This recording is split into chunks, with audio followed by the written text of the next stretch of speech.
Many people are unsure of how to start investing, whether it be to start investing through stocks or mutual funds, or to hire somebody to manage their investments or not. Investing has changed a lot in ease of access over the years, though, and you can begin to start trading like I did through a free app such as Robinhood or Webull from your phone. In regards to investments, Robert Kiyosaki, in his book Rich Dad Poor Dad, says, "It is not gambling if you know what you're doing. It is gambling if you're just throwing money into a deal and praying." So, today I would like to explain the various types of investments, the risks associated with them, and how you can avoid and mitigate these losses. Investing has been the single-handedly greatest tool used by the wealthy to stay wealthy, and the commonly held belief is that you need a lot of money to invest. This is simply not the case. Many of these investors started with just pennies, and doing so is a lot more common nowadays with fractional shares. I don't look at the price of a share. It doesn't affect me because I know I can buy a $10 portion of a $10,000 share, or I can buy two $5 shares for a total of $10 each. In the buy and hold method used by those such as Warren Buffett have shown to make massive profits. And some of these largest held positions by Warren Buffett himself have earned over 10,000%. This is my strategy too, on a much smaller scale. But I'll buy a share about something that I think is going to be impactful, and I'll just forget about it. It's out of sight and out of mind. Now that we have explored some intriguing benefits to investing, we must take note of how to do it legally and properly. Many people that jump into the world of investing too eagerly overlook the laws and regulations that can very negatively affect them. You must pay income tax on investments, and not just this, but anytime you make money, you are legally required to pay tax on that. Unless you make below $40,000 and you hold a stock position for longer than a year, which is another key example of how the buy and hold method can be a very key strategy to beginning investors. In many apps like Robinhood, they don't like day traders anyway. And day traders are those who will buy and sell a share in the same day because it's a few cents higher than it was a few seconds ago. And that has the potential to get your account banned if you're not dealing in the tens of thousands. And it's really only for those who consider investing as a full-time job. Since you now know some really simple ways to properly invest, let's see some types of investments. There are a large amount of investing types, ranging from a very slow yield to a very fast yield, and a very a very safe yield and a very risky yield.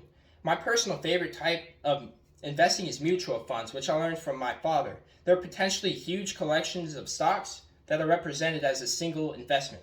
This type of investment it's extremely safe, but it does have a slow return. Finra.org describes a mutual fund as an investment company that pools money from many investors and invests it based on specific investment goals. The much easier investment and most well known is to just buy a share of a specific company. And this is much riskier as the chance of that one company having a bad few months is very high. And the safest and slowest form of investing is probably certificates of deposits that you buy from a bank. And it's basically like a loan that you give to the bank, and they make an agreement that they'll pay you a certain percent for it back.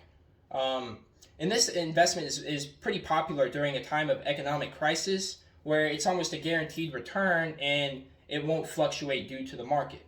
So to wrap that up, a stock is like this egg, right? If I drop this egg, there's a good chance, about 100%, that it's going to break and there's going to be nothing left for me there. If I drop this entire carton, however, one of these eggs might still be okay. And this represents a mutual fund. It's a collection of stocks, and if some of them, fall to the ground, one of them might still be okay. And a certificate of deposit, however, is like this egg that is being protected inside of this bag. So I can drop this bag here. And this egg is still okay. Right? So, I'm sorry about that. And the most widely known investment, or second most widely known investment, is probably in real estate. But as a beginner, it's not recommended because you could either lose a lot of money or gain a lot of money, and it all depends on your experience. And as I wrap it up, I just want to encourage you to invest a small amount if you possibly can. Even though the world of investing is very daunting, at least it was for me, it is really not something to be afraid of.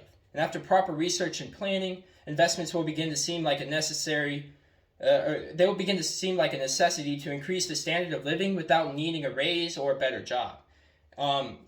Joshua Rodriguez says in his article for moneycrashers.com, inexperience can lead to a failure to recognize risk or to underestimate it and result in poor decisions and financial loss.